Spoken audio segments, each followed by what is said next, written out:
Bonsoir tout le monde et bienvenue à ce webinaire sur l'habitat léger en Wallonie dans le cadre des portes ouvertes éco-bâtisseurs.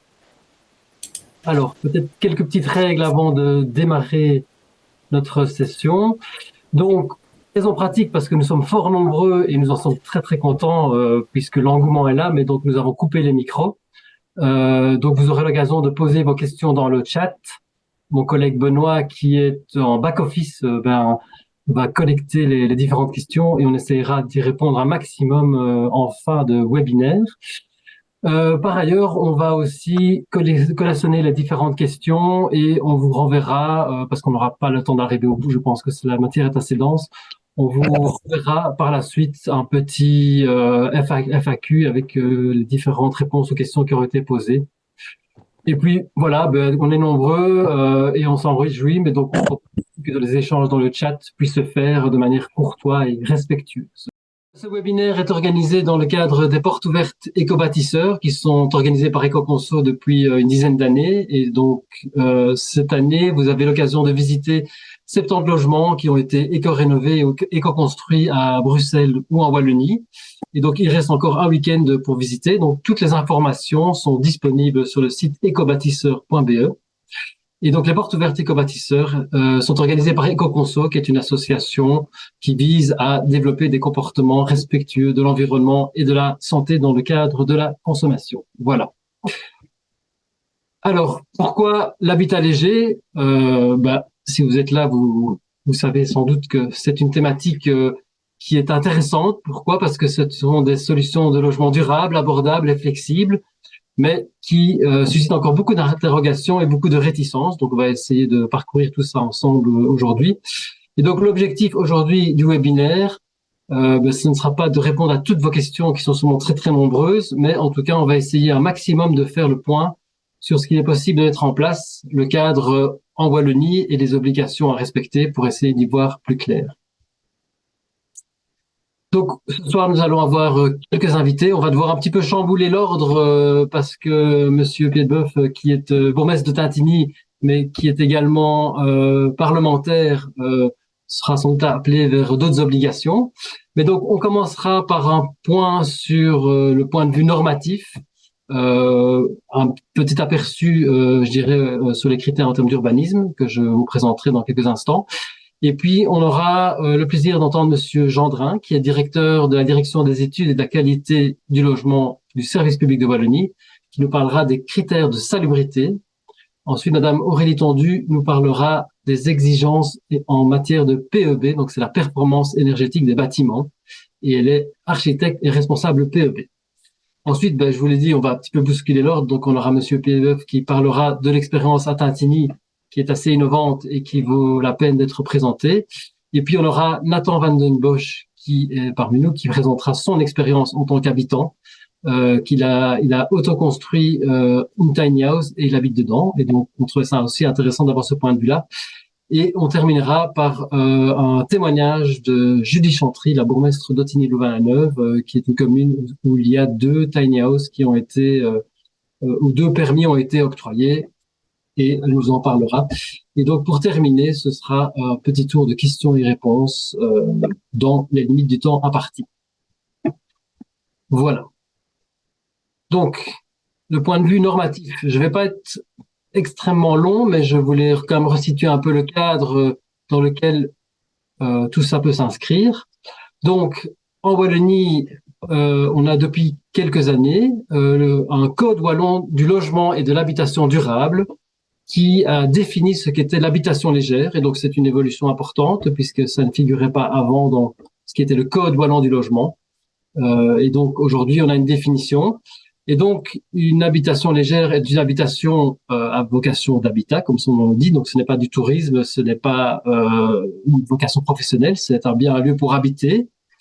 C'est un lieu qui doit répondre à 3 critères, à 3 des 9 critères ici. Donc, c'est une habitation qui sera démontable, qui peut être déplaçable, d'un volume réduit, d'un faible poids, ayant une emprise au sol limitée, qui est autoconstruite, sans étage, sans fondation, et qui n'est pas raccordée aux impétrants. Et voilà, si on répond à minimum 3 de ces 9 critères, on peut considérer que c'est une habitation légère. Alors, la question de l'urbanisme, hein, c'est la question centrale, évidemment. Alors, pour s'installer dans une tiny house ou à une yourte ou autre habitation, ben, il faudra passer par la case permis dans le cadre d'une nouvelle construction ou d'une installation fixe, c'est-à-dire ça peut être quelque chose qui est construit ailleurs et qui est déposé sur un terrain. Il y aura peut-être besoin aussi de permis pour des travaux annexes, comme la construction d'une dalle de sol, d'une terrasse, d'autres aménagements qui seront connexes, donc il faut aussi prendre ça en compte. Le permis peut être délivré à titre temporaire et ici on est dans la catégorie des permis sans architecte. Alors, ben, le permis il va aussi être octroyé à certaines conditions, donc il faut que le terrain il soit en adéquation avec la fonction dans ce qu'on appelle le plan de secteur, puisque la Wallonie est divisée en zones qui définissent ce qu'on peut y faire. Donc, typiquement une zone d'habitat ou habitat à caractère rural. Et au-delà de la question du plan de secteur, il faut aussi être en adéquation avec les règles d'urbanisme du lieu. Donc la commune aussi peut avoir des documents d'orientation qui définissent les différents endroits, les différentes implantations et ce qu'on peut y faire. Il faut avoir l'accès à l'eau, l'électricité, une voirie solide et d'une largeur suffisante. Et alors, important, le projet doit être intégré dans son environnement, mais donc son environnement naturel et également son environnement bâti et s'intégrer par rapport aux autres habitations. Voilà. Ce sont des éléments que j'ai tirés en fait d'une brochure qui a été faite par le service public de Wallonie, qui concerne l'habitation légère en Wallonie. Donc je vous ai mis des références. Il y a d'autres associations qui travaillent sur la question, notamment Habitat et Participation. Vous avez ici la référence, donc on vous enverra la présentation. Et alors le collectif des habitants du Léger, le collectif Allée, qui a aussi travaillé sur la question et qui travaille de manière régulière sur la question, que vous pouvez contacter, bien évidemment. Et alors, je voulais vous signaler, parce que la question des permis d'urbanisme est assez longue et on pourrait y passer beaucoup de temps, mais je voulais vous parler d'une petite vidéo qui est très très bien faite, qui a été faite par le réseau Brabançon pour le droit à l'habitat, pardon, le réseau Brabançon au droit au logement, le RBDL, qui est un petit tuto. Donc, fais toi-même ton permis concernant l'habitat léger. Ça dure environ 45 minutes. C'est très complet et je vous invite vraiment à le parcourir. Donc, vous avez la référence ici sur YouTube. Voilà, un peu pour le cadre, je dirais, au niveau urbanistique. Et maintenant, je vais passer la parole à Monsieur Gendrin. Voilà, donc comme il a été dit, je travaille au sein du département du logement. Et en fait, la question de l'habitat léger est apparue, comme on l'a dit, de manière tout à fait évidente dans la terminologie administrative, je veux dire, à travers la matière du logement, puisqu'en effet, par exemple, au niveau de l'aménagement du territoire et de l'urbanisme, qui est une préoccupation quand même assez prégnante au niveau de l'habitat léger, eh bien, les termes habitat léger ne reviennent pratiquement pas dans le Code du développement territorial, si ce n'est au niveau de certaines affectations possibles dans les zones de loisirs. Et donc, ce n'est pas nécessaire à ce niveau-là, puisque l'urbanisme se satisfait de deux notions qu'elle utilise déjà pour couvrir l'habitat léger, à savoir d'une part les installations fixes ou mobiles, et d'autre part les constructions. Tandis qu'au niveau du Code wallon, à l'époque du logement, on ne parlait que du logement, logement signifiant immeuble. Et donc, cela veut dire que ça laissait de côté toute une série de personnes qui vivent autrement que dans des immeubles. Et donc, c'était considéré que ces personnes étaient en quelque sorte des citoyens de seconde zone, puisque le code qui détermine les règles et les protections, je vais dire, en matière de logement ne s'appliquait pas à elles. Et donc, c'est ce qui a été rectifié par un décret du 2 mai 2019 qui a modifié le fameux code du logement, pardon, et qui a transformé en code wallon de l'habitation durable. Euh, Décret modificatif qui a été voté à l'unanimité, ce qui est quand même relativement rare. Souvent, les textes sont votés majorité contre opposition. Ici, ça a été voté à l'unanimité. Et donc, voilà, l'habitation légère a fait son entrée par la grande porte à l'occasion de la modification du code. Et donc, je dois apporter une toute petite précision par rapport à ce que Dimitri a dit tout à l'heure, c'est que effectivement, l'habitation légère se vérifie par l'application de 3 critères parmi 9, mais antérieurement, il faut vérifier qu'on n'est pas en présence d'un logement dont la définition renvoie à l'immeuble. Et donc, tout bâtiment, toute construction qui comporte des fondations continues et qui est vraiment ancré au sol ne sera jamais considéré comme une habitation légère. Il faut donc qu'il ne s'agisse pas d'un immeuble. Et donc, elle peut être déposée et posée sur des plots, par exemple, ou que sais-je, mais elle ne peut pas être incorporée au sol. Voilà. Petite précision, sinon les différents critères vous ont été présentés tout à l'heure et de façon beaucoup plus séduisante que ma petite liste ici.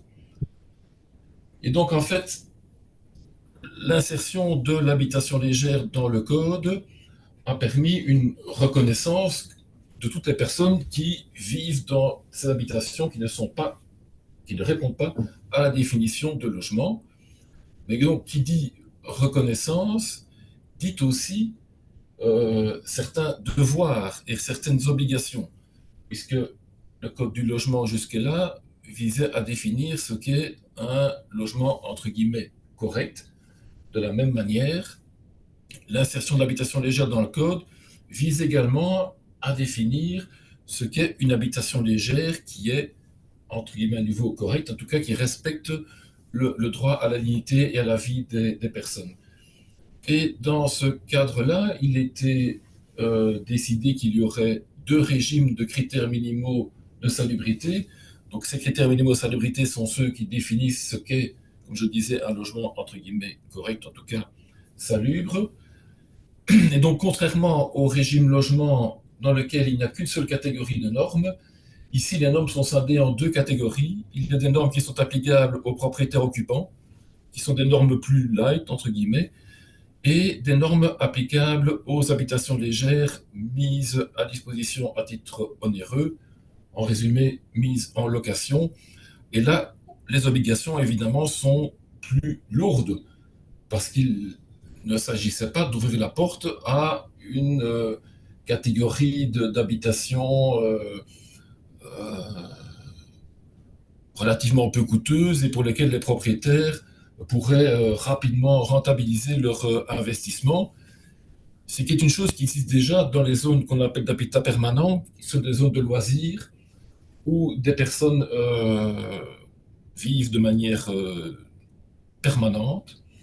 Et donc, il y a parfois là, par exemple, des caravanes résidentielles qui sont louées à un prix élevé par rapport aux qualités intrinsèques du bien et surtout par rapport au prix d'achat du bien en question que le propriétaire bailleur amortit très rapidement. Donc, on voulait évidemment éviter une multiplication de ce type de situation. Alors, ici, un petit résumé des critères minimaux de salubrité, enfin des différents segments qui couvrent, et ils sont les mêmes en fait que le logement, il n'y a pas de raison qu'ils soient différents. Et je vais les parcourir de manière relativement rapide, mais en insistant sans doute sur la distinction avec les logements. C'est pourquoi le PowerPoint était conçu en deux colonnes, avec à gauche les normes applicables aux habitations légères et à droite les normes applicables au logement. Ainsi, vous avez un vis-à-vis un petit peu comparatif. Donc, le premier critère et le plus important, c'est évidemment la stabilité du bien. Et dans le cadre d'une habitation légère, on ne parle évidemment pas de fondation, puisque je vous ai dit que c'est ce qui distingue l'habitation légère du logement, c'est qu'il n'y a en tout cas pas de fondation continue. Et donc, il faut évidemment que les points d'appui sur lesquels repose l'habitation légère soient stables. Il ne peut pas y avoir de défaut important de la structure portante ou de l'enveloppe extérieure, et le bien ne peut pas être contaminé par la mérule ni par tout autre champignon.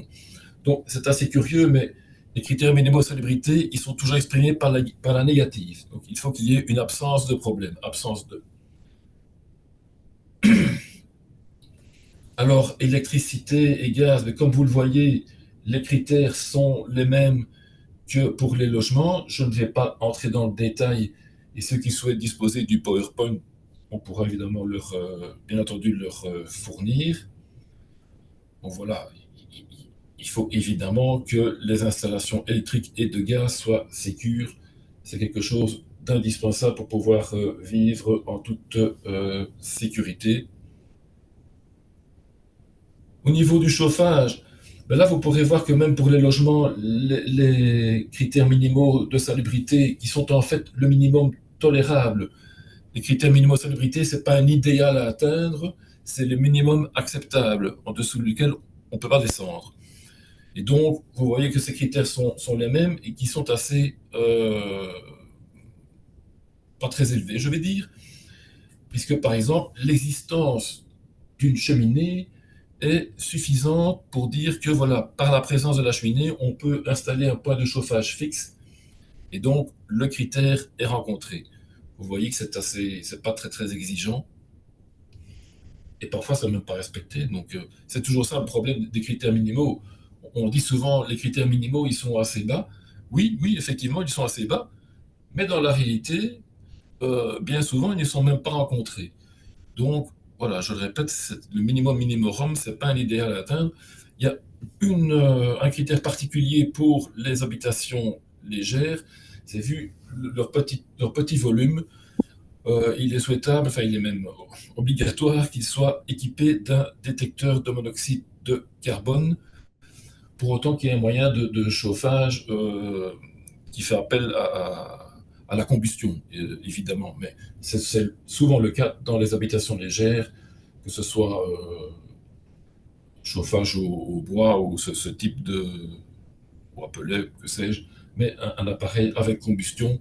Et donc, vu la circonstance particulière de ce faible volume, il était jugé nécessaire d'avoir cette sécurité supplémentaire qu'est le détecteur de monoxyde de carbone.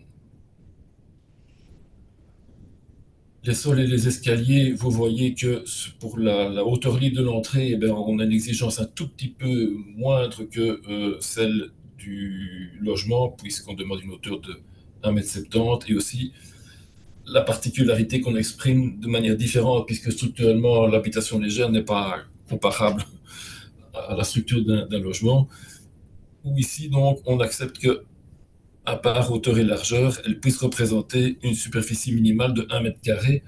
On voit bien ici l'adaptation des critères minimaux à cette structure d'habitation légère. Les exigences en matière d'équipement sanitaire, elles sont relativement modérées également. Il faut disposer soit d'un point potable à usage du ménage occupant ou d'un point potable à usage d'un groupe d'habitants. Il faut évidemment disposer d'une toilette, de nouveau soit à l'usage du ménage occupant ou d'un groupe d'habitants. Le local doit évidemment être cloisonné. Et donc là, il y a une différence, justement, la distinction pour les habitations légères données en location où les exigences sont un tout petit peu supérieures. Là, on demande qu'il y ait quand même au moins une douche ou baignoire avec eau chaude, mais à nouveau, soit à l'usage du ménage occupant, soit à l'usage d'un groupe d'habitants. En ce qui concerne l'étanchéité et la ventilation, les critères sont identiques à ceux qui existent pour le logement.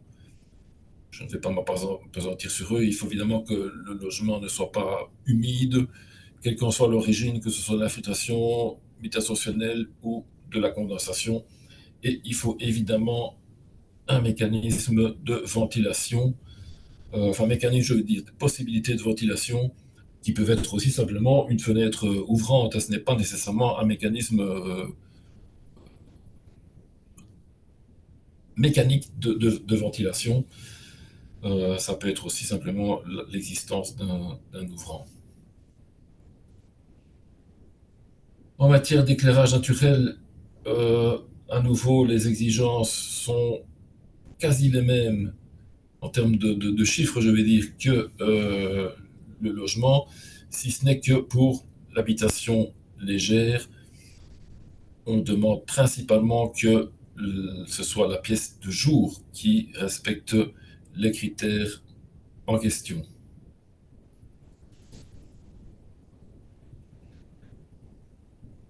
Alors ici, ce sont des critères spécifiques relatifs à la santé.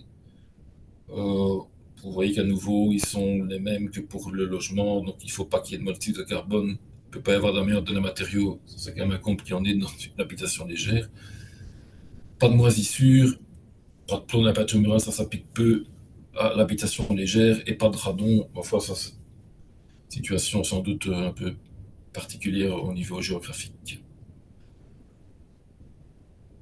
Alors, point plus important, c'est la configuration des lieux. Là, les règles sont fatalement totalement différentes par rapport à celles du logement, et il y a une distinction à opérer entre les normes propriétaires occupants, qui sont assez light, et les normes propriétaires bailleurs, pardon, qui sont un petit peu plus exigeantes. Donc, à ce niveau, il y a 4 conditions à remplir. Donc, le volume de l'habitation légère doit être supérieur à 18 mètres cubes, tandis que la superficie doit être supérieure à 8 mètres carrés. La hauteur sous plafond doit atteindre 1,90 m sur une superficie supérieure ou égale à 4 mètres carrés. Et enfin, la superficie d'habitation légère est suffisante pour que chaque occupant dispose d'un espace personnel de couchage, et il existe au moins une cloison fixe ou mobile entre les espaces de couchage des occupants de générations différentes et entre les espaces de couchage d'enfants de plus de 10 ans. Vous voyez, ce n'est quand même si c'est un peu compliqué, ce n'est malgré tout pas très très exigeant. Par contre, au niveau des habitations légères données en location, là les choses sont un petit peu plus strictes. Donc, on demande un minimum de superficie habitable par occupant, qui est de 15 mètres carrés lorsqu'il s'agit d'un occupant, 20 mètres carrés pour deux, et puis on ajoute 25 mètres carrés par personne supplémentaire. Il faut qu'il y ait une pièce d'au moins 10 mètres carrés lorsqu'il y a un occupant, et 15 mètres carrés lorsqu'il y en a plusieurs.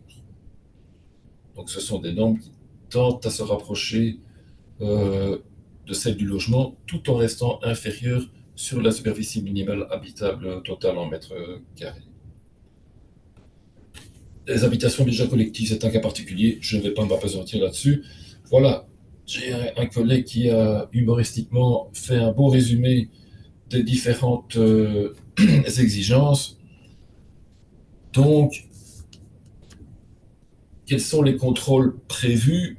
Généralement, lorsqu'il y a une plainte par rapport à la salubrité du bien, c'est rarement le propriétaire occupant par rapport à son propre bien, c'est le plus souvent un locataire, c'est la situation la plus fréquente, ou bien c'est la commune, le bourgmestre qui estime, qui voit que ce logement, selon lui, présente des problèmes.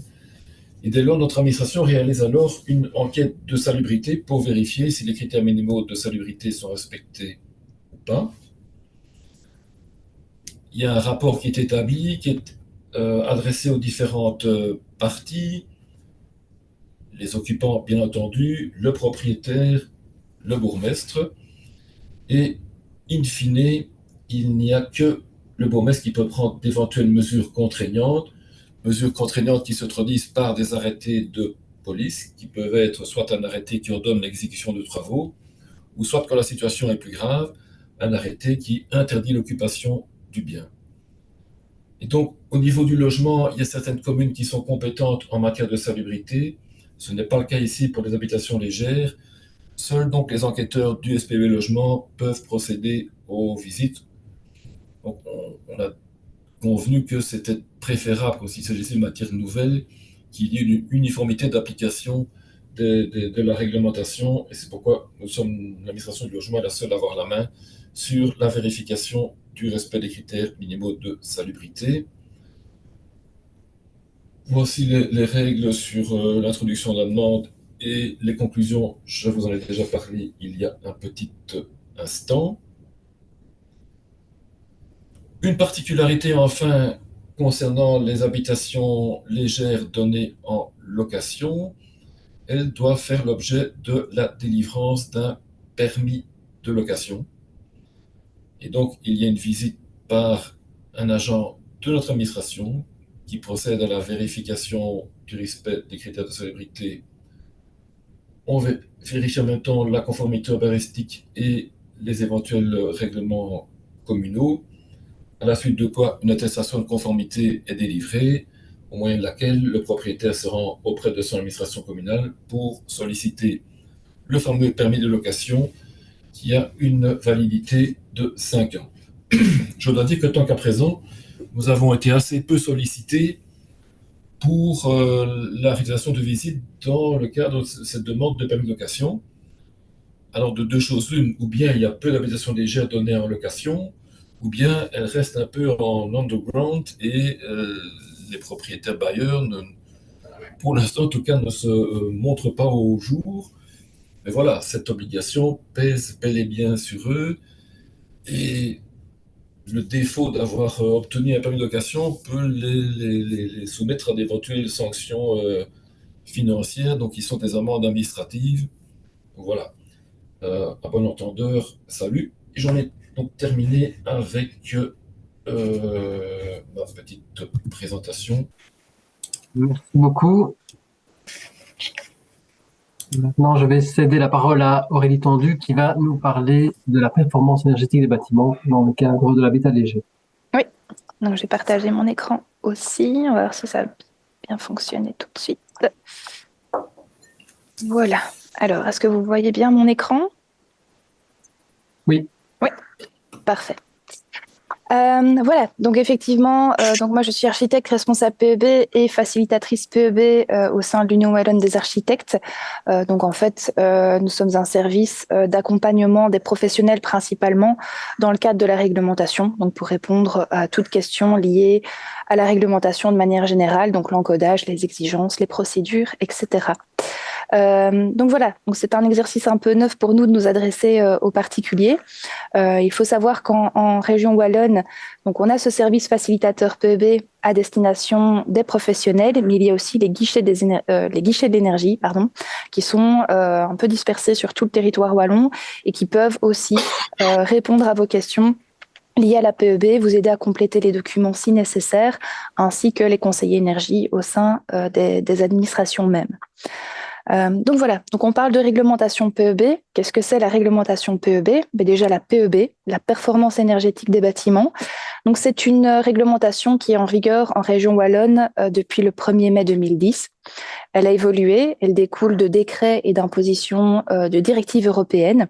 Et donc elle a évolué, elle évoluera encore, mais voilà, elle est entrée en vigueur le 1er mai 2010 en région wallonne. Elle va avoir pour but de garantir des bâtiments qui sont plus sains, plus confortables et plus économes en énergie. Et donc, les exigences qui lui sont liées vont aussi évoluer pour avoir des exigences qui sont de plus en plus drastiques, étant donné le contexte et les impositions actuelles et futures de l'Europe par rapport à nos consommations et nos consommations d'énergie. Donc, elle va viser l'ensemble des bâtiments qui seront chauffés pour les besoins de l'homme. Donc, ça, c'est vraiment à distinguer. Et il y aura également des exceptions qui sont prévues par la réglementation. Dans quel cas? Uniquement dans le cas de donc, ces bâtiments chauffés pour les besoins de l'homme, si des demandes de permis d'urbanisme sont introduites pour y effectuer des travaux, soit de construction, de reconstruction, de transformation ou de rénovation. Et donc, à ce moment-là, on est bien soumis aux exigences et à la procédure PEB, mais il faut aussi noter que depuis le 1er mai 2015, peu importe si on fait des travaux qui sont soumis ou non à permis d'urbanisme, les exigences sont aussi d'application. Donc ce n'était pas le cas précédemment, donc on pouvait, si les travaux ne nécessitaient pas de permis d'urbanisme, eh bien il n'y avait pas d'exigence à respecter. Maintenant, donc depuis le 1er mai 2015, il n'y a peut-être pas de procédure en tant que telle, et donc ça, on y reviendra après, il n'y a pas de procédure en tant que telle à respecter, mais par contre, les exigences PEB sont bien applicables à partir du moment où on va impacter la performance énergétique du bien. Concrètement, donc pour pouvoir consommer mieux et moins d'énergie primaire, la réglementation va s'appuyer sur des procédures, sur des méthodes de calcul et des exigences de performance énergétique qu'il faudra respecter, et donc lorsqu'on effectue des travaux de construction ou de rénovation. Pour autant, donc en ce qui concerne la procédure, qu'on soit bien soumis à permis d'urbanisme. Donc on va retrouver cette catégorie d'exigences. J'y reviens dans la suite des slides. Il y a certaines notions que je vais passer rapidement parce que c'est un peu lourd, mais en tout cas, ce sera de toute façon dans les slides qui vous seront partagés. Et à ce moment-là, n'hésitez pas à revenir vers moi ou vers le service des facilitateurs PEB ou vers les guichets de l'énergie ou au sein de votre administration pour de plus amples précisions à ce niveau-là. Donc, on aura 7 catégories d'exigences, donc vous voyez ici dans les bullettes colorées, et on aura aussi des exigences en termes de système sur les 4 grandes familles de systèmes, donc le chauffage, l'eau chaude sanitaire, les auxiliaires et le refroidissement éventuel. Au niveau, donc comme je vous le disais, il y a des exigences à respecter qui vont dépendre aussi des procédures. Et ces bâtiments, donc bien que tous les travaux qui impactent la performance soient bien soumis aux exigences PEB, elles ne le sont pas forcément à la procédure. C'est lié notamment au permis d'urbanisme et selon l'importance et la nature des travaux. Donc ça, c'est ce qu'on va voir tout de suite. Donc, est-ce qu'on est dans le cadre, est-ce que la PEB ou pas s'applique? Quels sont les documents qui sont à fournir avec mon permis d'urbanisme? Quelles sont les procédures à respecter? Bien, vous avez ici un petit logigramme, donc j'espère qu'il est visible depuis vos écrans, mais de toute façon, donc vous aurez les slides, donc ce sera certainement mieux lisible. Donc la première des choses, c'est de vérifier que les travaux impactent la performance énergétique du bâtiment. Si ce n'est pas le cas, évidemment, on est hors champ de la réglementation, il n'y a pas de formulaire et on n'a pas donc de documents à joindre ou d'exigences à respecter. Donc, par exemple, quand on parle de travaux impactant la performance énergétique, c'est bien évidemment la modification de l'enveloppe, donc le remplacement de châssis.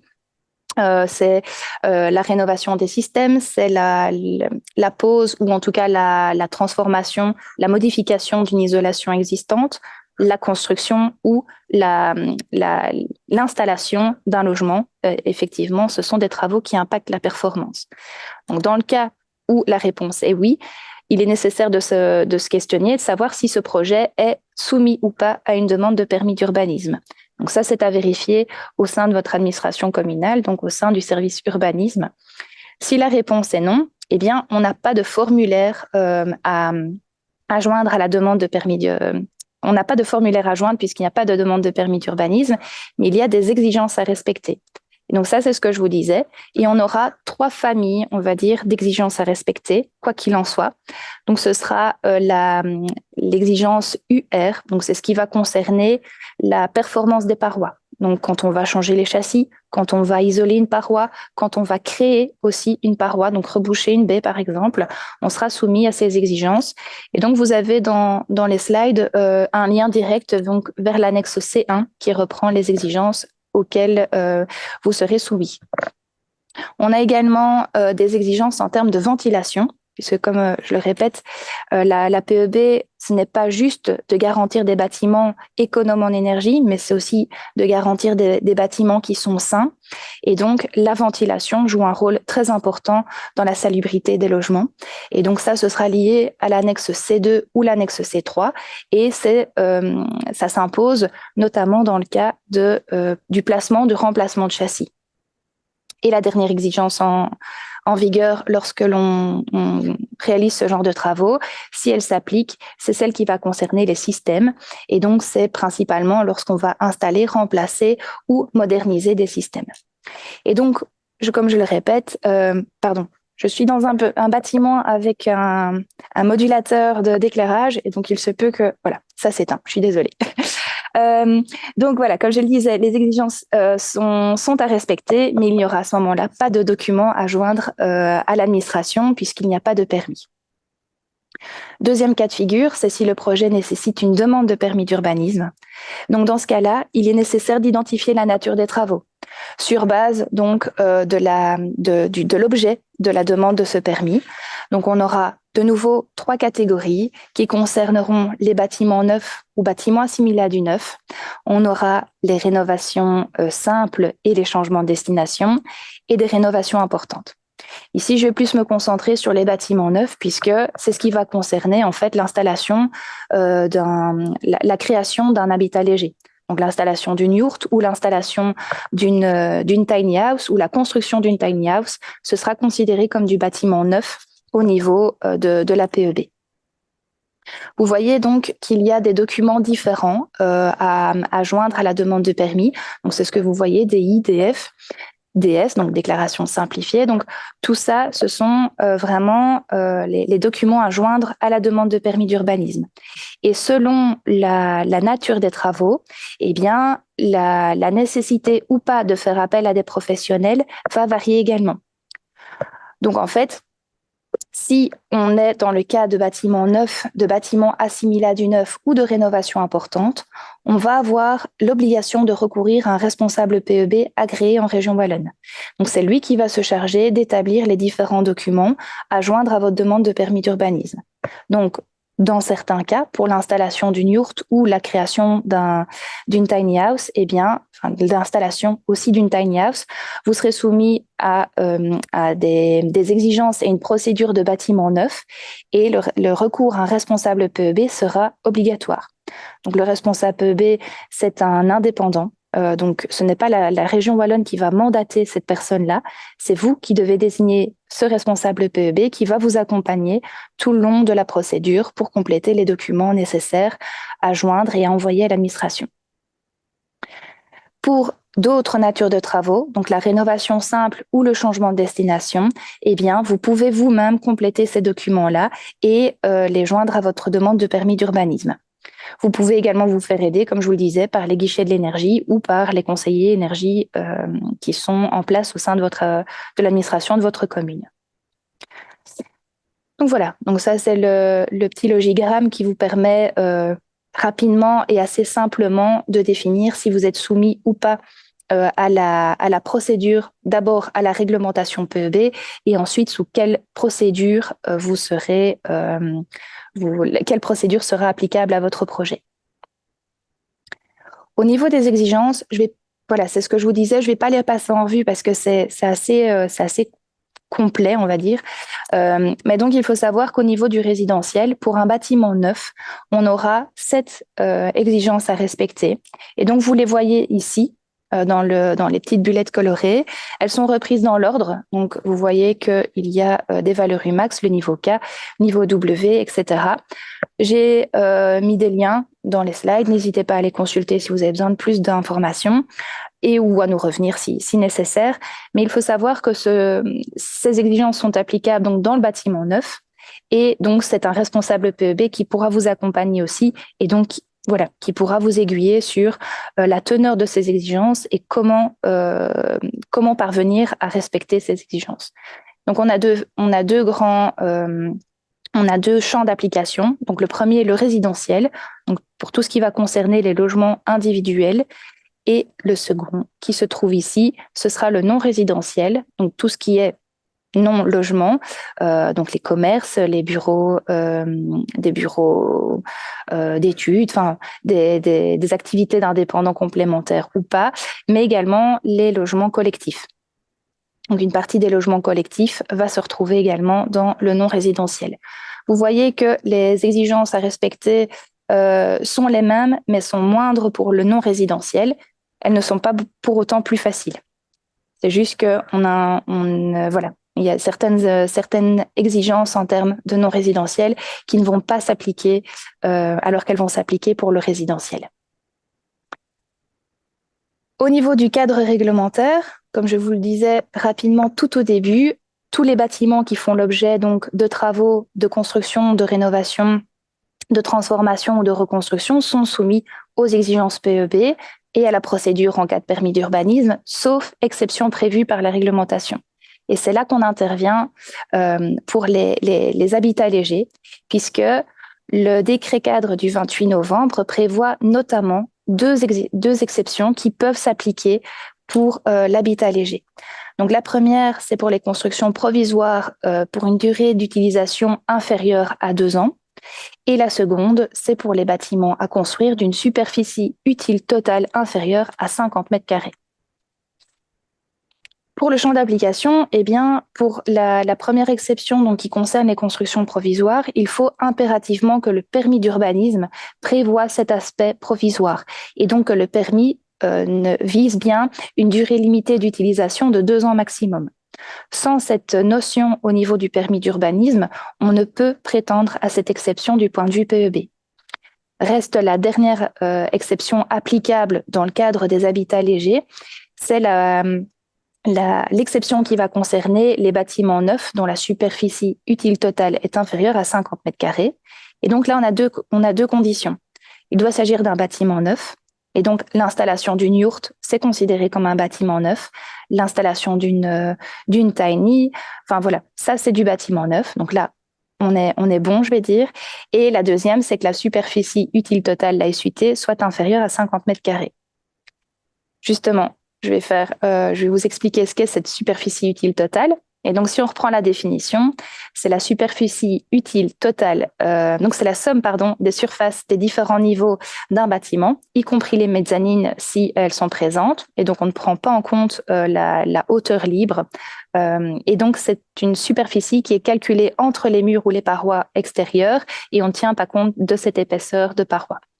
On doit également y ajouter tous les espaces adjacents non chauffés. Donc, si on a des petits locaux techniques ou si on a un petit garage ou des caves, donc là, c'est d'un point de vue général. Mais s'il y a un petit atelier y est annexé, eh bien, on doit le prendre en compte aussi. Et donc, puisque un schéma vaut mieux qu'un grand discours, voilà. Donc ici, on voit qu'on a un plan d'un logement avec des parois intérieures. Et donc, on prend bien en compte la superficie de ces parois intérieures, donc la superficie au sol de ces parois. Mais par contre, on ne tient pas compte de la superficie des parois extérieures. Et donc, pour le cas que vous voyez ici à gauche, eh bien, on va cumuler l'ensemble des surfaces rouges et bleues, puisqu'on tient compte à la fois des surfaces de plancher chauffés et les surfaces des planchers des espaces adjacents non chauffés. Et donc, pour autant qu'on soit inférieur à 50 mètres carrés, eh bien, on peut demander une exception. Et donc, c'est un formulaire qui est à joindre à votre demande de permis d'urbanisme. Donc, au niveau du bâtiment, parce que c'est vrai qu'on parle de bâtiment PEB, il faut savoir que la définition d'un bâtiment au sens de la PEB n'est pas, n'est pas la définition textuelle d'un bâtiment comme on peut l'entendre au sens littéral du terme, puisque un bâtiment, c'est un volume équipé de parois, donc au sens PEB, c'est un volume équipé de parois dans lequel on va utiliser de l'énergie pour réguler le climat intérieur. Et on va parler de bâtiments distincts dès lors que l'on aura trois conditions rencontrées, donc une mitoyenneté strictement verticale, aucun accès d'une partie vers l'autre et que chaque partie ait son entrée indépendante. Je vous explique ça ici. J'ai des cas concrets par la suite. Vous verrez que c'est quand même beaucoup plus clair sur les cas concrets. Et donc, ici, si effectivement on répond soit à la condition d'une construction provisoire, soit à la condition d'un bâtiment neuf d'une SUT inférieure à 50 mètres carrés, eh bien, on doit joindre, en tout cas, on peut joindre un formulaire de justification d'exception qui est téléchargeable sur le site de la région Wallonne. Et donc, vous joignez ce formulaire complété à votre demande de permis et la commune, en tout cas l'autorité compétente en matière de délivrance de permis, peut valider cette exception et donc vous serez à ce moment-là exempt de respecter les exigences PEB. Si ce formulaire n'est pas joint à la demande de permis d'urbanisme, eh bien il sera trop tard pour faire cette demande et donc dans ce cas-là, votre projet, bien qu'il puisse répondre à l'une ou l'autre exception, devra respecter les exigences PEB. Donc c'est vraiment important de bien joindre, si vous êtes dans ces critères d'exception, de bien joindre votre formulaire puisqu'après, il sera trop tard et les conséquences seront assez importantes sur votre projet. Et donc ici, comme je vous le disais, j'ai deux cas concrets. Le premier, c'est les yourtes, parce que souvent, on fait un rapide trajet entre les habitats légers, les yourtes et les tiny. Voilà, on pense souvent, c'est ce qui vient souvent à l'esprit en premier lieu. Et donc l'installation d'une yourte pour un usage résidentiel ou professionnel est bien soumise à permis d'urbanisme, comme l'a détaillé Dimitri ou Monsieur Gendrin. Et d'un point de vue PEB, donc il s'agit bien de travaux qui sont soumis à la procédure et aux exigences des bâtiments neufs, selon les exigences sur lesquelles je suis passée rapidement tout à l'heure. Si le permis ne stipule pas qu'il s'agit d'une construction provisoire, eh bien, l'exception ne peut pas être invoquée. Maintenant, la seconde possibilité, c'est la SUT inférieure à 50 mètres carrés. Donc, dans ce cas-ci, cas de figure numéro 1, une yourte de 7 mètres de diamètre, eh bien, on a une surface de 38 mètres, plus ou moins de 38 mètres carrés. On est bien inférieur à 50 mètres carrés. Et donc, à ce moment-là, on peut joindre un formulaire d'exception à la demande de permis d'urbanisme. Donc, une fois acceptée cette exception, donc le permis vous confirmera que vous n'êtes pas soumis aux exigences PEB. Cas de figure numéro 2, ce qu'on a déjà rencontré en termes de projets qu'on nous a soumis pour avis PEB, eh bien, c'est une yourte à laquelle on est venu annexer une seconde yourte et qu'on a reliée par un petit volume de liaison. Eh bien, dans ce cas-là, comme je vous l'expliquais, puisque la SUT, c'est l'ensemble des superficies d'un bâtiment, y compris les espaces adjacents non chauffés, ici, on doit additionner l'ensemble des surfaces. Et donc, avec cette somme de surface, on dépasse les 50 mètres carrés. Donc, dans ce cas-ci, eh bien, on serait soumis aux exigences et à la procédure des bâtiments neufs. Donc, vous voyez que sur pas grand-chose, on peut passer d'une exception totale à une application complète des exigences PEB. J'ai 2 derniers cas de figure, donc c'est dans le cadre des tiny. Mais comme pour le cas des yourtes, on sera soumis à permis d'urbanisme, que ce soit pour un usage résidentiel ou professionnel. On est bien soumis aux exigences et aux procédures des bâtiments neufs dans un premier temps. Si le permis ne prévoit pas un aspect provisoire, la seconde possibilité est unique d'avoir une exception, c'est la SUT inférieure à 50 mètres carrés. Et donc ici, je suis partie sur des proportions et des dimensions totalement fictives. Rassurez-vous. Donc ici, si on a une tiny de dimension intérieure de 4,5 mètres par 10 mètres, eh bien, la surface utile totale est inférieure à 50 mètres carrés puisqu'on est à 45 mètres carrés. Donc de nouveau, formulaire d'exception, on le joint à la demande de permis. Si c'est accepté, aucune exigence n'est applicable. Cas de figure numéro 2, c'est lorsqu'on a une mezzanine. On le détaillait, la superficie utile totale tient également compte des mezzanines, peu importe la hauteur utile sous et au-dessus de cette mezzanine. Et donc, dans le cas de figure que je présente ici, eh bien, on a une superficie utile totale de 67 mètres carrés, puisqu'on doit additionner, on doit prendre en compte la superficie et la surface de cette mezzanine. Et donc, dans ce cas précis, l'exception ne peut être demandée. Et donc, si elle est demandée, de toute façon, elle sera refusée par l'autorité compétente en matière de délivrance de permis. Et donc, de nouveau, le projet sera soumis aux procédures et aux exigences des bâtiments neufs. Donc, il est vraiment important de bien se renseigner sur les réglementations qui sont en vigueur et du projet.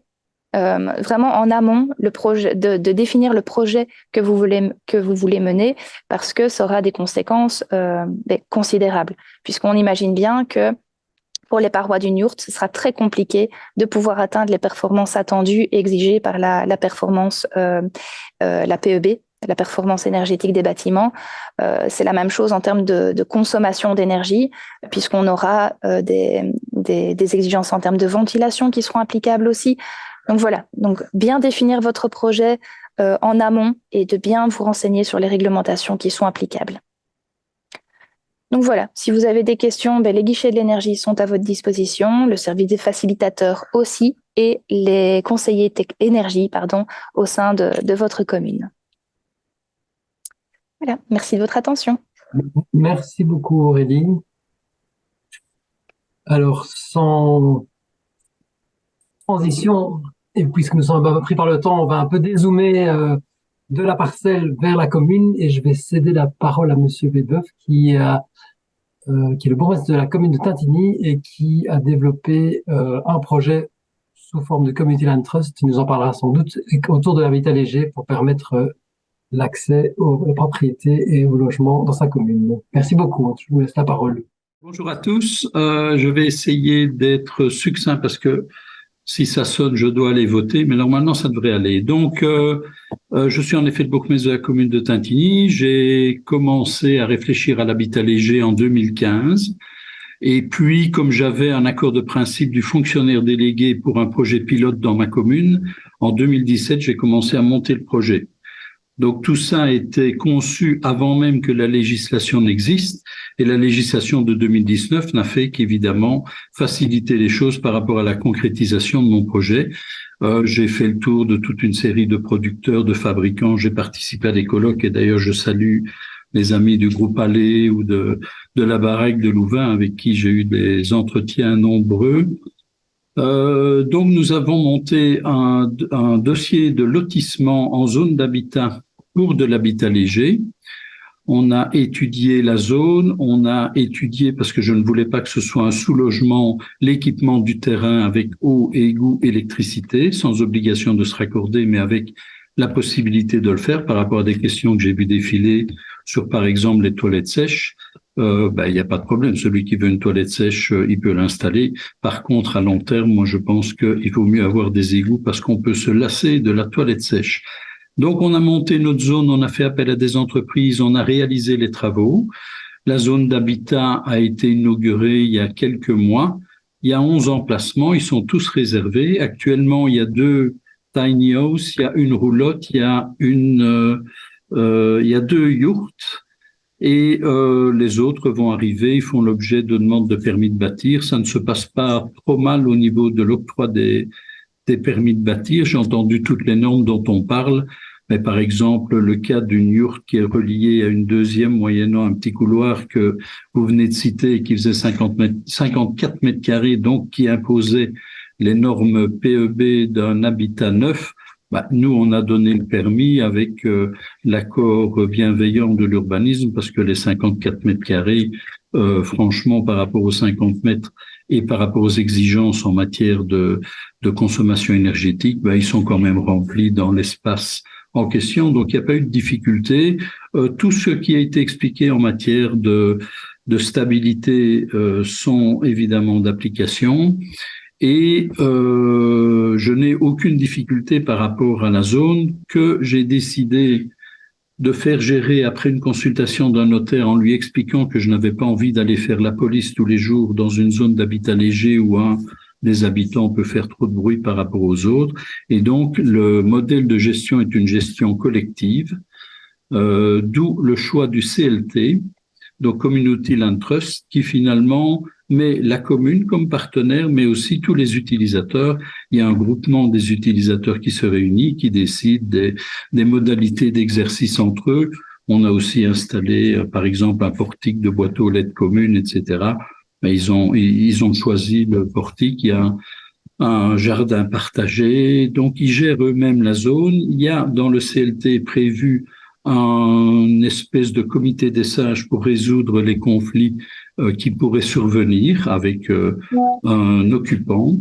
Et le modèle que nous, on a mis en place, c'est de louer le terrain. Donc, comme le but de l'habitat léger, c'est de répondre aux besoins de quelqu'un qui a moins les moyens, sans compter qu'on répond aux besoins de ceux qui ont vraiment envie d'habiter l'habitat léger. Donc, il y a vraiment 2 types de populations par rapport à l'habitat léger. Ceux qui n'ont pas les moyens et qui veulent pouvoir habiter et ceux qui ont envie. Donc, on a vraiment les 2 cas de figure. Et ces 2 cas de figure se retrouvent d'ailleurs dans ma zone. Et ce modèle de CLT permet vraiment de gérer collectivement et de façon pacifique. Il est déjà en cours maintenant et nous n'avons pas de difficultés majeures à rencontrer. J'ai d'autres demandes d'habitat léger à d'autres endroits de la commune, donc il y a toujours l'exigence d'être sur une zone d'habitat et ça, je vais aussi donner des autorisations de s'installer. Il faut bien étudier le lieu, voir s'il est dans une zone compatible par rapport à l'environnement, voir s'il y a bien les accès à l'eau, à l'électricité et aux égouts. Et ça ne pose guère de problème. Ça ne pose des problèmes que dans des zones où il y a un lotissement qui ne le prévoyait pas. Et d'autres installations, j'ai vu que la question était posée aussi par rapport à une zone agricole. Par exemple, un cultivateur pourrait installer de l'habitat léger en zone agricole. Un non-cultivateur ne le pourra pas. Mais il y a toujours moyen d'essayer de trouver des solutions. Donc voilà l'expérience qui est en cours à Tintigny. Quand le dossier sera totalement bâti, ce qui devrait arriver courant 2024, peut-être que je mettrai une deuxième zone en œuvre. Alors par rapport à cette zone, ben, j'ai eu énormément de contacts, de demandes de renseignements. J'ai des collègues qui sont venus voir. Il y a aussi une province qui est venue voir. Il y a un accueil favorable de la part de certains. Il y a beaucoup de réticences de la part de certains de mes collègues, notamment des bourgmestres qui sont notaires, par exemple. Ben, ils aiment bien les briques, ils n'aiment pas beaucoup l'habitat léger. Et donc là, il peut y avoir des difficultés par rapport à faire passer l'idée. Et je réponds et j'aide certaines personnes qui veulent s'installer en habitat léger dans leur commune, loin de la mienne, par rapport aux difficultés qu'ils ont à essayer de faire passer l'idée. Je leur demande toujours s'il n'y a pas dans le collège quelqu'un de jeune qui a envie de faire un peu bouger les choses. Il vaut mieux essayer des axes comme ça avec des gens qui ont des idées plutôt que d'essayer de convaincre ceux qui n'en veulent pas parce qu'ils pensent que ça va faire une réserve d'Indiens. Voilà. Donc, mais moi, j'essaye de convaincre certains de mes collègues. Il y en a qui ont vraiment des projets et ça finit par entrer un petit peu dans le raisonnement. La législation a permis les choses, donc l'habitat léger est un logement. Donc, si c'est un logement, on doit pouvoir l'installer pour y habiter. Voilà. C'est un petit peu tout ce que j'ai à dire. Je suis prêt, évidemment, si vous donnez mes coordonnées, à répondre à toutes les questions ou à aider ceux qui ont des projets. Mais moi, j'avais ce projet, la législation maintenant l'autorise et je l'ai mené à bien et je pense que c'est tout à fait acceptable par rapport à ce type de logement. Quand on connaît l'habitat léger, quand on sent la façon dont il y a moyen d'y vivre en changeant évidemment sa vision de l'amassage de choses dans le grenier et dans la cave. Donc, il faut vraiment changer sa mentalité et sa façon de gérer parce qu'il ne s'agit pas de faire du bordel tout autour de la yourte, par exemple, ça ne va pas. Moi, je peux pas accepter non plus que parce qu'on prend un habitat réduit, ben on entasse plein de choses tout autour. Donc, il faut vraiment avoir une mentalité qui s'adapte à ça. Et avec des gens de bonne volonté, on arrive toujours à mener des projets. Voilà. Merci beaucoup. Merci pour votre témoignage bien précieux. Je vois que le temps passe et donc l'entrée de la commune d'Ottignies-Louvain-la-Neuve, merci beaucoup, au revoir, n'a pas pu être présente, mais on a enregistré une courte interview il y a quelques jours et donc je vais vous la passer en espérant que la qualité sera au rendez-vous. Julie Chantry, merci d'avoir accepté de participer à ce webinaire sur l'habitat léger. Donc, vous êtes la bourgmestre de la ville d'Ottignies-Louvain-la-Neuve. Vous n'avez pas pu participer en direct, on va dire, à cette rencontre. Et donc, nous avons pris le temps d'enregistrer cet échange il y a quelques jours. Donc, merci beaucoup. Donc, on vous a invité dans ce webinaire parce que en 2021, Ottignies-Louvain-la-Neuve est la première commune à octroyer un permis temporaire, c'est important de le dire, pour un habitat léger en Wallonie. Qu'est-ce qui a permis à la commune de se lancer dans cette aventure?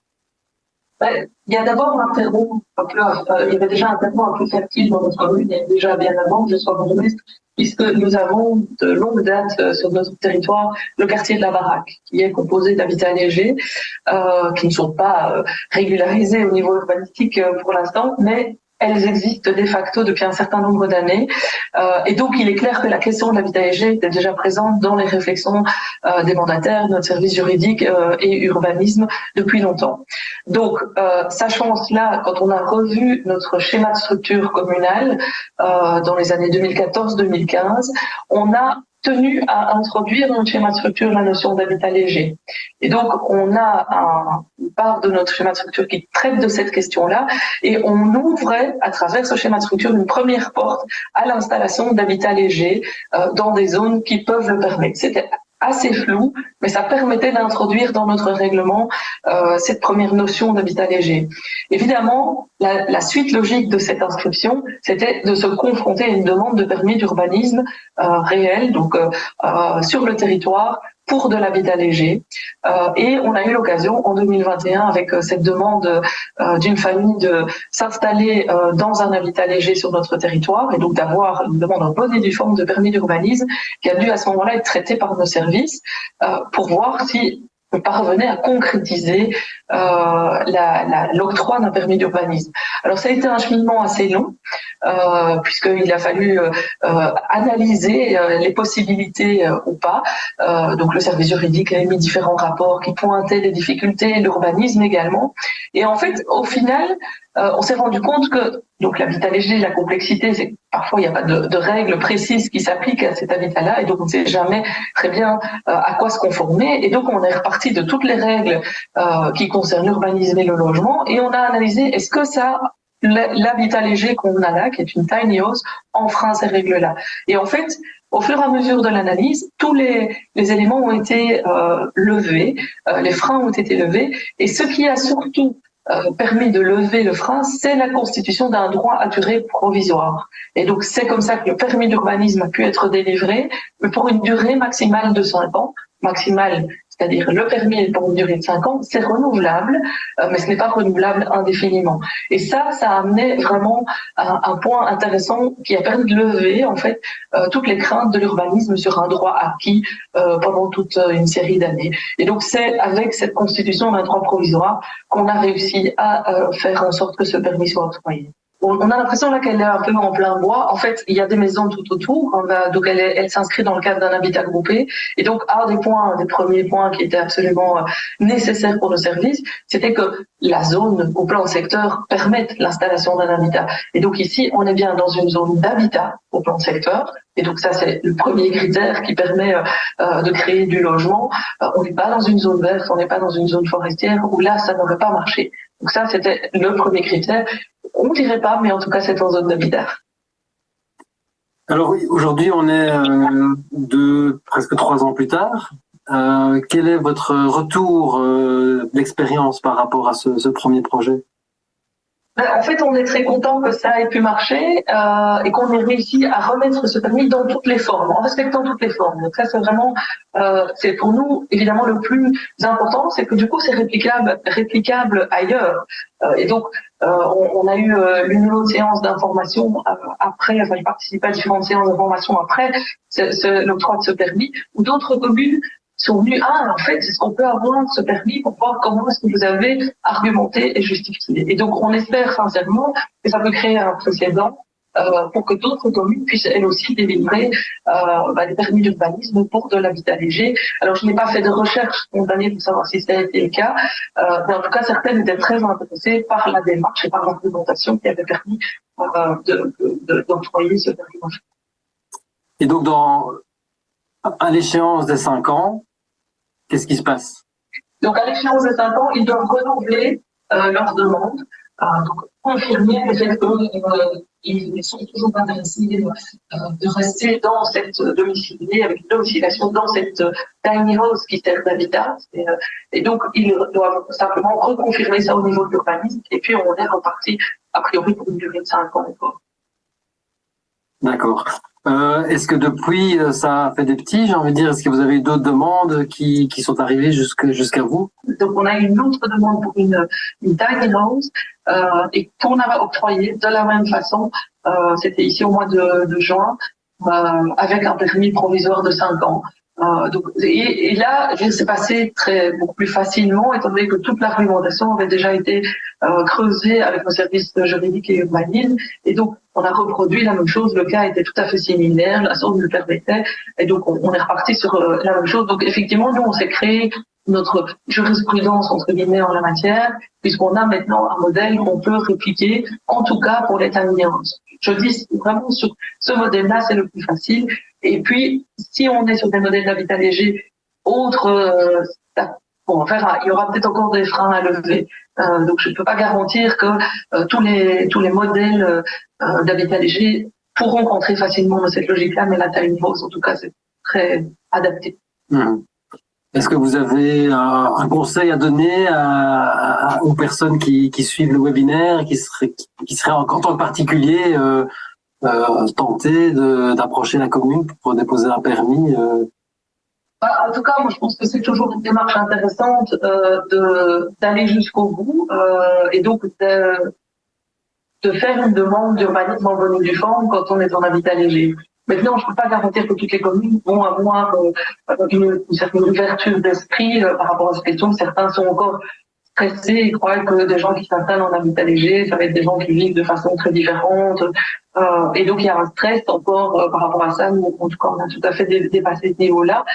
Et donc, je pense que faire les démarches auprès des services urbanistes en se présentant, en expliquant son projet, en étant très rationnel et surtout en s'assurant que la base de la base, la zone dans laquelle on veut s'implanter, soit possible pour de l'installation de l'habitat. N'allez pas trouver une commune dans le moment de montagne dans une zone agricole. Ça ne sert à rien. C'est le premier truc qu'on va regarder, c'est que la zone le permet. Ça ne marchera pas si on n'est pas dans une zone qui le permet. Et donc, en zone d'habitat, allez défendre votre projet, allez expliquer, présenter vos ambitions, ce que vous faites, et il me semble que c'est aujourd'hui défendable, surtout en expliquant que d'autres communes ont déjà fait. Et donc, c'est ça qui peut être intéressant dans un partage d'expérience comme on a ici, c'est que des personnes peuvent dire, vous savez, dans d'autres communes, ça s'est fait. Et d'ailleurs, à Otigny-Nouméa-la-Neuve, il y a déjà 2 permis pour des tiny houses qui ont été délivrés en zone d'habitat à durée limitée de 5 ans productive. Et donc, vous pouvez vous en inspirer, prenez contact avec eux. Donc, je pense que ça peut vraiment aider de valider que d'autres communes l'ont déjà fait. Quand les services communaux, surtout des communes plus petites, de moins grande importance, ils n'ont pas de service juridique, ils ne savent pas très bien comment argumenter pour pouvoir octroyer des éléments. Et donc, par principe et par prudence, peut-être, on refuse un peu plus facilement qu'on accepte. Et donc, c'est s'appuyer sur des expériences existantes pour pouvoir dire ça, c'est possible, les arguments sont là, voilà le modèle, vous pouvez vous en inspirer pour le reproduire. Et donc, je pense que ça peut aider vraiment à voir un dossier qui suit son cours et qui finit par aboutir, que je souhaite à chacun. Voilà, donc un témoignage d'une deuxième bourgmestre. Et je vais maintenant passer la parole à Nathan Van den Bosch, qui donc est autoconstructeur et habitant de Tiny House et qui va nous faire part de son expérience en tant que particulier. Bonsoir à tous. Du coup, je vais essayer de partager ma présentation. Voilà, c'est bien le cas? C'est bon, ouais. Ouais. Alors, voilà, je m'appelle Nathan Van den Bosch, je vis du coup en Belgique, près de Liège, dans ma tiny house depuis quelques mois. Voilà, je vais présenter rapidement mon projet parce que d'après ce que j'ai compris, on n'a plus beaucoup de temps. Mais du coup, je vais faire en 3 étapes. La partie autoconstruction, l'installation de la tiny, qui est quand même une phase assez aussi importante, et puis la vie en tiny house, pour être beaucoup plus dans le concret que dans les règles et tout ça. Alors moi j'ai construit ma tiny house avec ma conjointe et accessoirement notre chien qui, étant donné sa taille, pèse son poids, on va dire, dans la conception et dans la vie dans la tiny house. Alors en fait, ça a démarré moi j'ai une formation d'architecte. Il y a quelques années, je commençais à m'intéresser à l'habitat léger, en l'occurrence parce que ça représente un grand effort écologique pour moi et je trouvais ça très intéressant. Et en deuxième lieu, ça suggère l'autoconstruction et moi j'avais envie d'avoir un peu plus de concret comparé à mon passé d'architecte où c'est pas très concret. Donc voilà, et du coup, il y a quelques années, on a fait un voyage au Canada et on a eu l'occasion, c'est pour ça que j'ai mis ces photos-là, de découvrir. En fait, je peux peut-être le mettre en grand. Hop. Hop.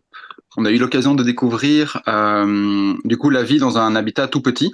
Donc là ici c'est dans un van dans lequel on a vécu pendant plusieurs mois. Et donc voilà, ça a été une première phase de test qui nous a permis d'un peu voir, ok, c'est quoi de vivre dans un petit espace, qu'est-ce qui est important pour nous, qu'est-ce qui est moins important pour nous, comment concevoir un espace le plus petit possible entre guillemets pour garder un certain niveau de confort. Donc voilà. Pendant ce temps-là, du coup, on continue à travailler dans le van, en voyage, et alors moi, je continue à réfléchir sur l'aménagement d'une tiny house, du coup. Attendez, je vais Voilà.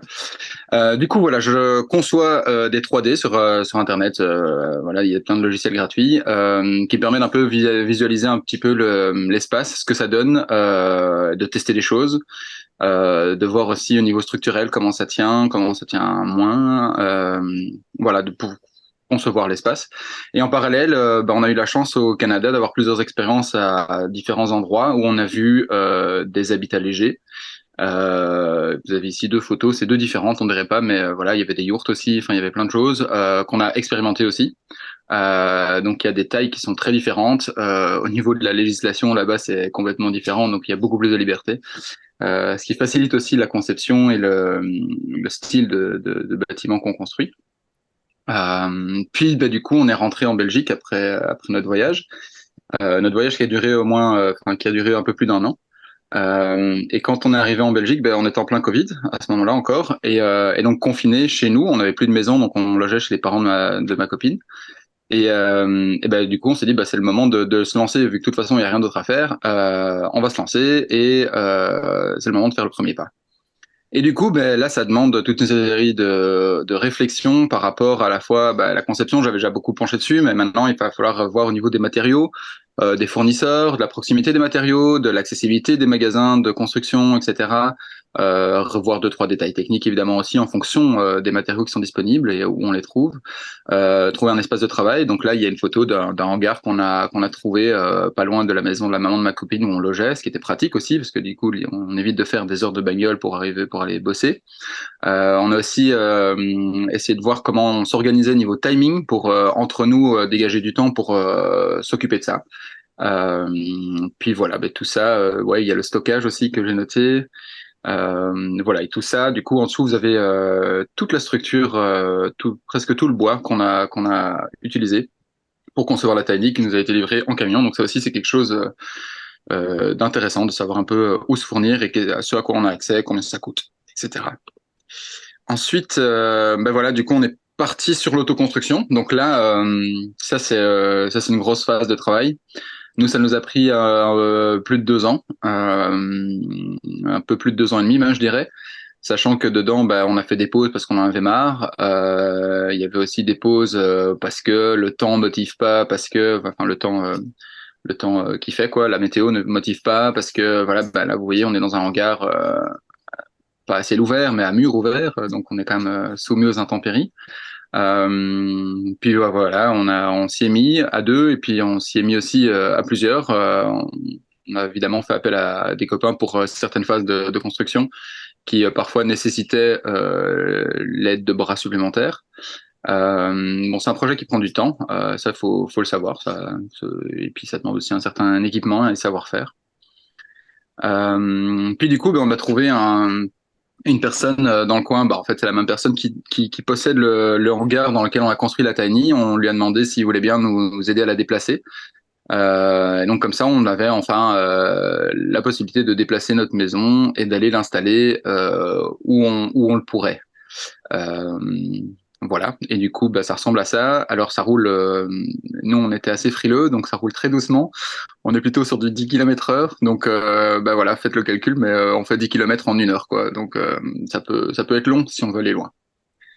Alors voilà, du coup, on voulait au départ trouver un arrangement avec une personne qui était propriétaire, qui avait un terrain et sur lequel on pourrait potentiellement s'installer et s'arranger avec cette personne-là pour avoir un échange de services. Par exemple, on entretient le terrain ou alors on peut garder des animaux pour lui ou s'occuper des animaux. Enfin voilà, il y a moyen de trouver des solutions pour faire un échange de services parce qu'à ce moment-là, on travaillait pas à 100% du temps, on était en mi-temps plus ou moins. Et du coup, ça nous permettait en fait d'avoir du temps pour éviter de travailler plus pour gagner plus d'argent pour juste payer. Enfin voilà, donc c'est une construction qui nous convenait bien. On a eu 2 essais. Ici, il y a une photo pour chaque essai. Les 2 essais n'ont pas fonctionné. On s'est rendu compte qu'en fait, au-delà des envies des gens, enfin que ce soit nous ou les autres, au-delà des envies, enfin voilà, c'est parfois très compliqué de s'y retrouver tous et que ce soit ok pour tout le monde. En l'occurrence ici, une des complications, c'est aussi qu'on avait un chien. Et que effectivement, si c'est pour vivre en tiny house dans la nature, c'est pas pour attacher son chien ou faire un 4 mètres carrés pour qu'il puisse pas sortir de là. Et en même temps, s'il y a d'autres gens qui bougent autour, il va avoir tendance à aller le voir un peu et potentiellement aboyer et tout ça. Et donc voilà. Donc finalement, ces deux essais-là n'ont pas été concluants. Et du coup, on s'est rabattu sur un troisième lieu où nous sommes encore là maintenant, pas pour l'installer définitivement parce que c'est pas un lieu qui nous convient parfaitement et parce qu'on n'a pas demandé de permis d'urbanisme pour le moment. Alors c'est un lieu, on est entre des maisons, on n'est pas très visible de la rue. Voilà, c'est un lieu qui sait nous accueillir pour le moment, qui a demandé beaucoup de travail aussi de défrichement pour dégager la parcelle parce qu'elle était pleine de ronces et d'orties. Donc voilà, là encore une fois, gros travail à faire. J'en profite du coup pour vous montrer, du coup, là il y a les panneaux solaires qui s'affichent. Donc voilà, là ils sont posés au sol. De temps en temps, on les met sur un bâtiment voisin pour essayer de capter plus et pour dégager de l'espace dans le petit jardin qu'on a. Et voilà, puis la tannie qui n'est pas encore totalement terminée, mais du coup qui avance. Alors au niveau de la vie à l'intérieur, enfin la vie de manière générale dans la tiny house, donc on parlait de la PEB tout à l'heure. Nous au niveau des énergies, on tend vers l'autonomie à 100%, c'est-à-dire au niveau de l'électricité, on a des panneaux solaires, on a des batteries. Au niveau du chauffage, on a un petit poêle qui est tout petit, qui est dimensionné en fonction du volume à chauffer. Au niveau de la cuisine, on se chauffe au gaz. On a un chauffe-eau au gaz aussi, pardon, pour la douche. Et alors, qu'est-ce qu'il reste? Ah oui, l'eau. Et alors l'eau, on la filtre, on l'utilise, et puis on va se fournir chez la voisine pour boire, pour l'eau à boire.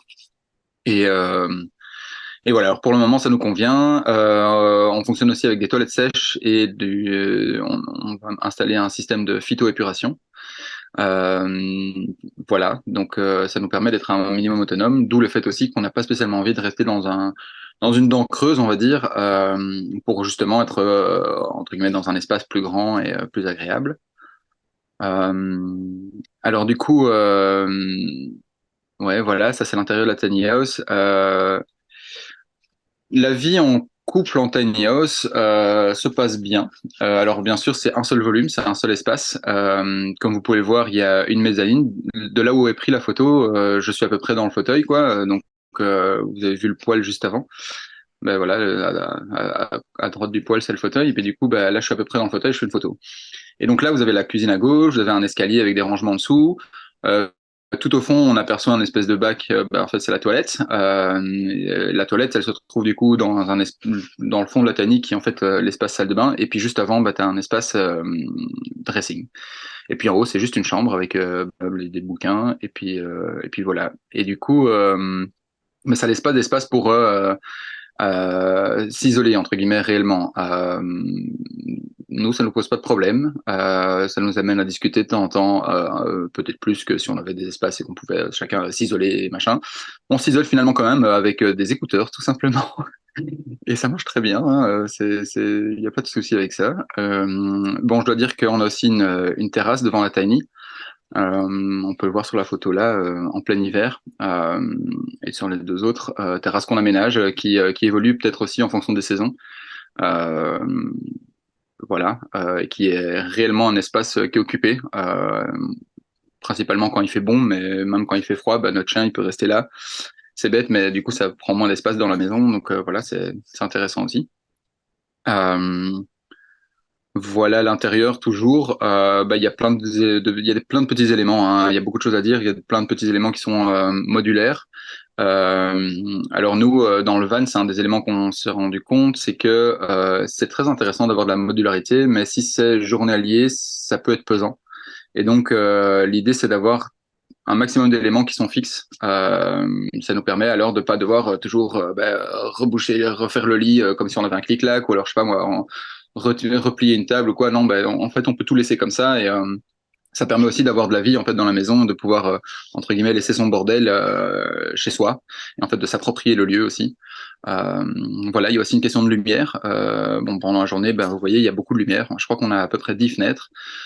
Toutes ne sont pas ouvrables. Il y en a qui sont fixes. Mais après, le soir, voilà, il y a des ampoules avec des dimmers pour certaines qui permettent de gérer la puissance de la lumière.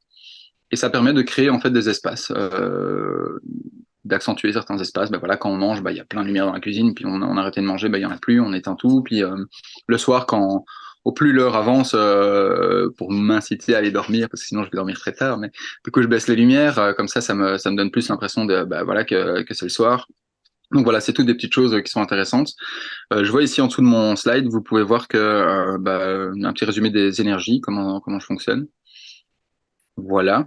Voilà encore la vie le soir, la journée, la terrasse qui évolue encore.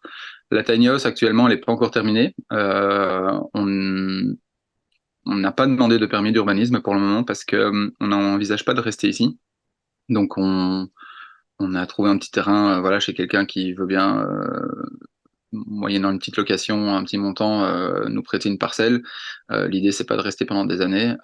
L'idée c'est de justement terminer les derniers trucs de la tiny et puis après trouver un vrai endroit où éventuellement on pourra s'installer et alors demander un permis.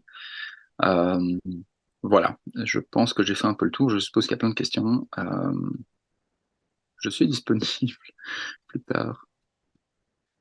Voilà. Grand merci Nathan. Bon, le temps passe, tu peux peut-être couper le partage d'écran, voilà. Le temps passe, donc on s'était plus ou moins fixé jusqu'à 19h30. J'ai vu qu'il y a eu pas mal d'échanges dans le chat. Benoît, je ne sais pas s'il y a encore d'autres questions qui peuvent être adressées aux intervenants qui restent. Oui, bonsoir. Mais en fait, beaucoup a déjà été effectivement traité directement dans le chat par nos orateurs, qui nous fait le plaisir de répondre à tout ça, ainsi qu'un certain Didier du collectif Allez, qui a effectivement poussé plein de réponses. Donc, j'ai juste identifié certaines questions qui ne me semblaient pas avoir été répondues. Je propose de traiter ces deux, trois questions et que l'ensemble des réponses et des questions qui ont été posées seront centralisés et vous seront fournis à l'ensemble. Comme ça, vous pourrez revoir tout ça à tête reposée. Je pense que ce sera plus simple vu les 3 minutes qui nous restent. Voilà. Alors, une des premières questions que j'avais repérées, c'était cette notion d'ancrage au sol qui a été évoquée au début. Quelqu'un demande si les systèmes de vis de fixation, parfois appelés technopieux, et qui donc ont un impact limité au sol et qui est démontable, est-ce que c'est utilisable pour un habitat léger? Je ne sais pas qui. Oui, en tout cas, ça permet bien de considérer qu'on est dans la configuration d'un habitat léger et pas d'un logement, oui, puisqu'il n'y a pas de fondation tout au long des parois de l'habitation. Donc, elle est déposée au sol et fixée par un certain nombre de points, mais pas de manière continue sur toutes les parois. Voilà, donc c'est cette notion de fondation continue qui ne peut pas exister, en fait. C'est bien ça? Oui. D'accord. Je me permets d'intervenir d'un point de vue PEB parce qu'effectivement, dans la réglementation urbanistique, on parle d'habitat léger ou de logement. Au sens PEB, on n'a pas cette distinction. Et donc, on parle de bâtiments neufs, on parle de rénovation, on parle de résidentiel et de non résidentiel, mais on n'aura pas cette notion d'ancré au sol ou pas. Donc, une tiny qui est déposée sur le sol est considérée comme un habitat léger, mais sera soumise, sauf exception, aux mêmes exigences qu'une habitation unifamiliale avec des fondations continues. La seule exception, mais qui n'est pas une exception finalement, et comme je l'ai répondu dans le chat, ce sont les véhicules. Donc en fait les habitats mobiles, donc les caravanes, les roulottes, qui par leur définition de mobile justement ne vont pas être considérées comme des habitations fixes, mais plutôt comme des véhicules. Et donc elles n'entrent tout simplement pas dans la réglementation PEB, et donc il n'y aura de ce fait aucune exigence et aucune procédure non plus à respecter à ce niveau-là. Ok, merci à vous deux pour vos réponses. Je rebondis sur une autre question, mais qui était plus liée au projet d'opinion. Je ne sais pas si quelqu'un pourra y répondre. C'était par rapport à ce que disait Julie Chantry, cette notion de permis provisoire qui est donc valide pour 5 ans. La question c'est, est-ce que tous les 5 ans, on est susceptible de devoir déménager si, par exemple, ce permis ne devait pas être renouvelé? euh, pour une raison de changement de majorité politique ou que sais-je. Je ne sais pas si quelqu'un de vous peut répondre par rapport à ça. Est-ce qu'il y a un risque de devoir déguerpir dans les 5 ans, en fait? C'est un petit peu ça la préoccupation. Il semble que 5 ans, ce soit 5 ans. OK, c'est ça. Donc, voilà, donc ça, il faudra peut-être Dimitri, c'est peut-être quelque chose qu'on peut peut-être relayer à Madame Chantry. Je pense qu'il pourra peut-être plus répondre sur cet aspect-là. Après, c'est vrai que c'est une préoccupation légitime de savoir jusque quand on peut rester implanté sur un terrain. Je viens de voir passer une question pour Nathan, quelqu'un qui demandait un peu la surface au sol de la tiny house, peut-être. La surface au sol, c'est plus ou moins 15 mètres carrés. C'est un châssis de remorque de 7 mètres 20 sur 2,50, 2,45, je crois. Avec l'épaisseur des murs et tout ça, au sol, on est un peu en dessous de 15 mètres carrés, je dirais. Et puis après, il y a la fameuse mezzanine qui, du coup, est apparemment considérée dans la PEB. Voilà. Et plusieurs personnes demandaient si c'était possible d'avoir les coordonnées pour peut-être poser des questions, j'imagine, ou s'inspirer. Oui, tout à fait. Je peux laisser mon adresse mail dans le chat si vous voulez. Ça va, on le communiquera éventuellement avec la question. Plus simple. On Merci. fera un petit digest de tout ça, on communiquera les références, les présentations, les questions, les contacts des personnes qu'on peut approcher pour poser encore d'autres questions. Ça arrivera dans les prochains jours par mail à tous ceux qui ont été inscrits, donc pas de souci par rapport à ça. Encore une petite question ici par rapport au revenu cadastral. On se demande comment ce revenu cadastral est finalement calculé pour un habitat léger. À mon avis, c'est une question qu'on devra creuser. Oui, je pense que c'est une question qu'il va falloir creuser un peu davantage. Donc je la garde bien sous le coude. Voilà, pour le reste, en fait, beaucoup de réponses ont été apportées déjà. Je vais un petit peu restructurer tout ça pour remettre un peu les choses dans l'ordre. Et on verra tout ça de toute façon. Voilà, comme je pense, ça a été mis dans le chat, il y a le collectif Allez qui a un forum Oui. avec pas mal d'informations, vous pouvez les Exactement. contacter. Ou sinon, pour notre part, vous pouvez toujours nous envoyer un petit mail à ecobâtisseur.be si vous souhaitez des compléments d'information. Et je propose qu'on en termine là. Et donc, je vous rappelle qu'il y a encore des possibilités de visiter des habitations inspirantes ce week-end via notre site ecobâtisseur.be. Je remercie tous les intervenants. Je remercie Benoît à la technique. Et je vous souhaite une bonne soirée et à une prochaine. Merci beaucoup. C'est tout le monde. Bonne Merci soirée. beaucoup à vous. Bonne soirée. Au revoir. Au revoir.